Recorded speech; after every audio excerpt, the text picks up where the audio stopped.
Welcome to TIA's Network of the Future interview series. I'm Lamore Schaffman, Director of Content Development at TIA. In anticipation of our annual conference, TIA 2016, taking place June 6th through 8th in Dallas, Texas, we're hosting a series of interviews highlighting some of the topics we'll be discussing at the conference. Today, we're speaking to Carlos Solari, Chief Information Officer of Mission Secure.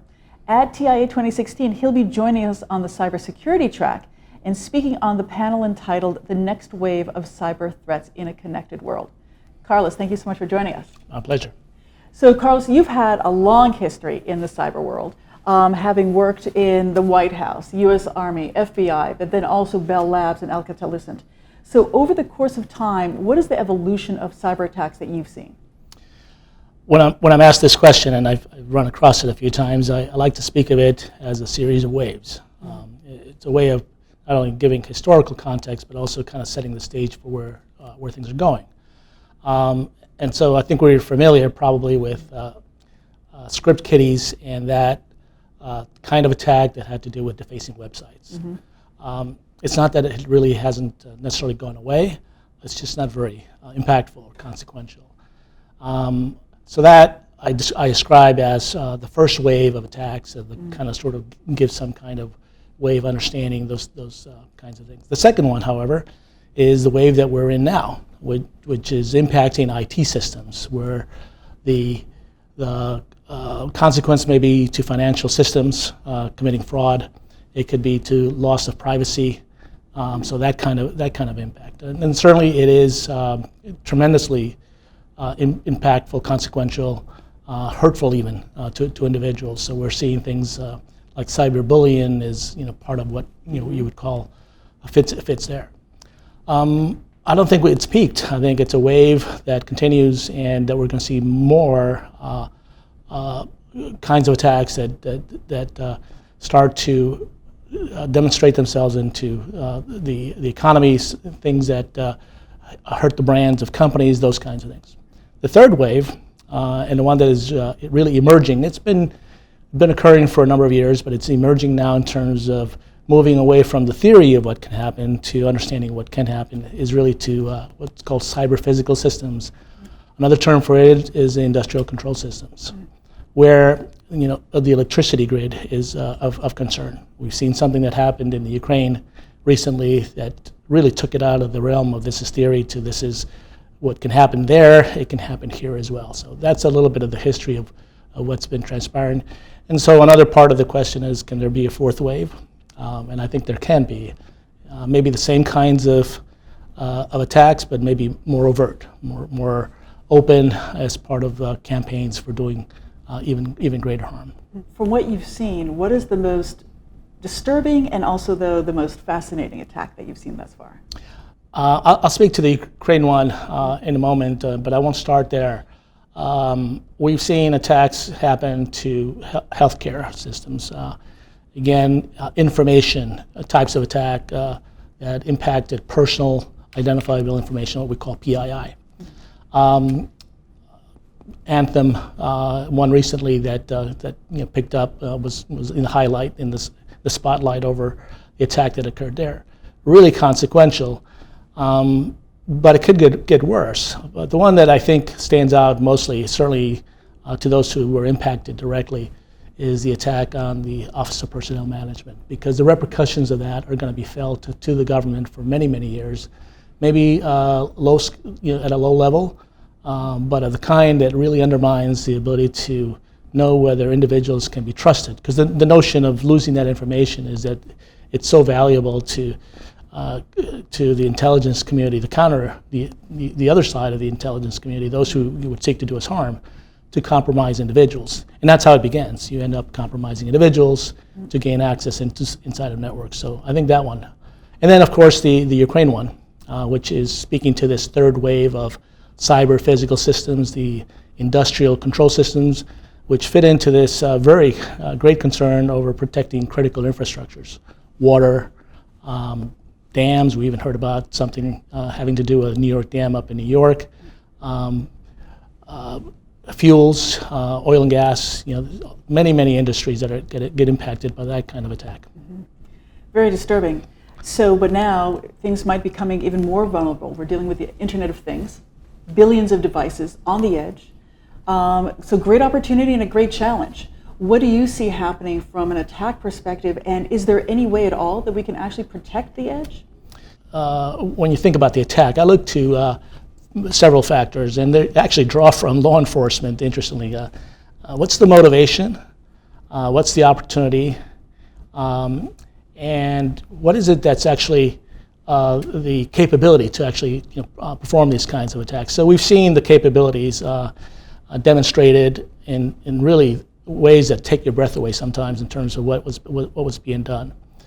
We ascribe names to them, the advanced persistent threats, those kinds of terms.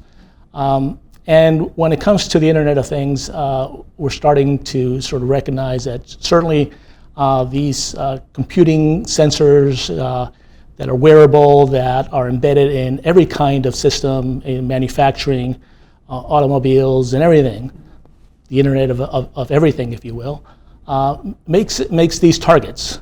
The question that we don't really have an answer to yet, I think, is, do we have the motivation? Do we have the opportunity? And is the capability there? I think the capability will be there. There's a big question about the opportunity. When things get replicated, that means they're massively deployed. There is an opportunity, financial motivation, to attack those kinds of systems. Medical healthcare systems are potentially a target, both for specific individuals or possibly to gain intelligence around what is in the DNA of people. So it's a world fraught with a lot of questions that I don't think anybody's really got a clue yet. But certainly the kinds of things we need to be doing really draw back down to something that's been around for a while. We've talked about it. We need to engineer and we need to design security into our technologies from the beginning. We call that security by design, cyber by design, different terms that are being used now. But I think that principle needs to be adopted across the industries, being taught in academia and in policy, driven as a way to drive the need to have this be enforced across all the industries. And I think that's what's going to be necessary to make all this work out good for us, because it certainly could be fraught with a lot of danger there. Yeah, already things are happening. So, and we talked just about IoT, but now let's talk about one of the network styles that are coming out, the virtualization of networks. So it's just me, but when I think about software, because it's basically software-defined networks and software-created networks, I always think of it as more vulnerable, backdoors, all those kind of things. So is software more vulnerable than what the way networks were built in the past? And is there a way of actually protecting this? I mean, is there a way of what's being done now that you know of to protect these kinds of networks? Right. So let's do a bit of comparison: software versus physical systems. And physical systems are increasingly controlled by software, by control systems, as I've been talking about a little bit. Surely, software is the avenue to the attack surface, if you will, to cause the kind of damage that can be used to attack functions, brands of companies, critical services. So virtualization, it just makes the security challenge significantly more difficult. All the principles that we had around collecting logs for operating systems and being able to audit an operating system to actually find out what happened. When it's virtual, it's here for the moment, but it could be gone in the next moment. So it is significantly much more challenging. And unfortunately, as is often the case, security seems to lag the evolving technology. We're always seeming to want to catch up. And we're doing that. We're still in the catch-up when it comes to virtualization. There's been a lot of marketing out there that I think is what I would call still in the category of hype around that we can really secure these virtual platforms. But the reality is that it continues to be a challenge for putting virtualization inside of data centers and massively scaled to provide cloud, private, public, hybrid. It continues to be a challenge. And the more we disperse it, moving it, making it mobile, associate partners in the supply chain that have to be able to work together, the more and more challenging it is for security. This is one area that I think needs a tremendous amount of work. And I don't think we're really at the point where we're at parity yet. I think it's still something that we need to figure out in the future. So we need a lot of energy there as well.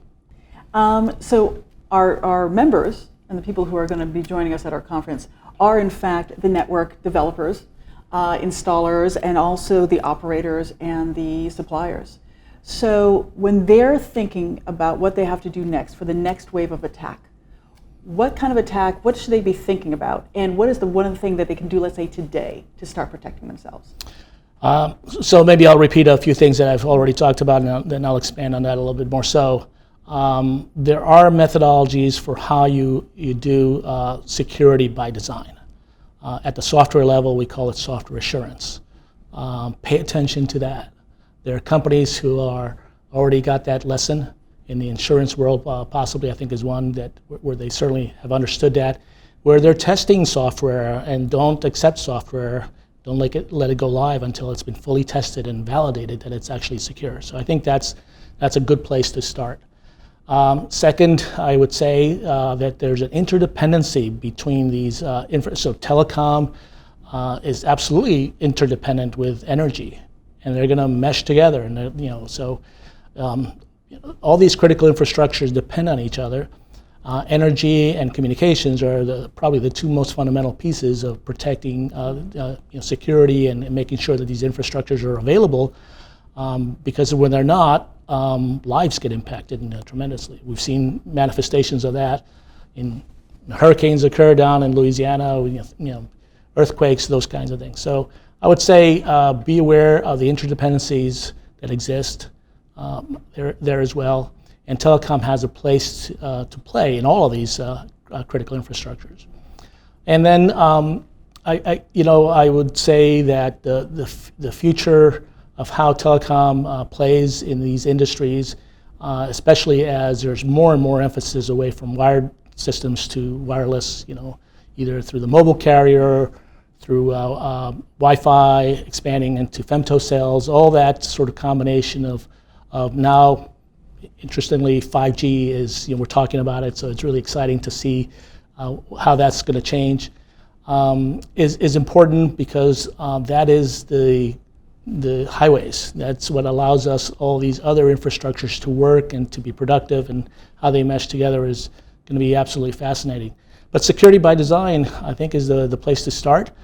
Next, the one I would close with is to recognize that we're in a world where there's an adversary that has for many motivations, some having to do probably with how governance is done in our own political system, some having to do with the geopolitics of countries, and competing for resources and dominance in the world. Many different motivations for which we have to begin to assume that that adversary is working against us. And so driving home the point that we need to think about how we make things secure, design them secure, deploy them, operate them, manage them secure, has to be a part of our thinking in telecom in every single way. Fascinating. And we're going to be hearing more from you at TIA 2016. I'm so looking forward to seeing you there over there, Carlos. Thank you very much, Limor. Thank you so much for coming in today. And thank you for joining us here today, and also for joining us at TIA 2016. I can't wait to see you all over there. So please visit our website at tia2016.org for the full schedule and to register. And if you are a startup with innovation technologies in the cybersecurity area, in the communications area, apply for our Startup Challenge. You're going to see it there on the website. The deadline is April 29th, and everything is at tia2016.org. See you there.